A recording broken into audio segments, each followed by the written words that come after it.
Rama green. Again ఈ సారీ పేస్టల్సే కాకుండా నైస్ బ్రైట్ కలర్స్ కూడా చేపించేసాము. So nice Rama green, bluish green colour combination అండి. It's not completely Rama green, కూడా బ్లూ అండ్ గ్రీన్ కలర్ కాంబినేషన్లో అయితే వచ్చేసింది. మధ్యలో చూసుకుంటే మీకు కంప్లీట్గా గ్రీన్ టింజ్ కనబడుతుంది. బార్డర్ వచ్చేసి బ్లూయిష్ గ్రీన్ అనమాట.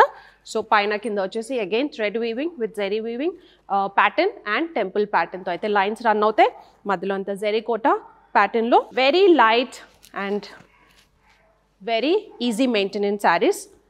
పళ్ళు, సో నేను వేసుకున్న శారీకి కొంచెం రిచ్గా మనకు సిల్వర్ అండ్ గోల్డెన్ వీవింగ్ అయితే వచ్చేసింది. దీనికి వచ్చేసి థ్రెడ్ వీవింగ్ వచ్చింది అనమాట ఈ శారీకి. బ్లౌజ్ వచ్చేసి కాంట్రాస్ట్లో ఇలా వచ్చేసింది, which is plain with border. నేను డ్రేప్ చేసుకున్న దానికి కంప్లీట్గా బ్రోకెట్ ప్యాటర్న్లో అయితే వచ్చేసింది. Overall look of the sari.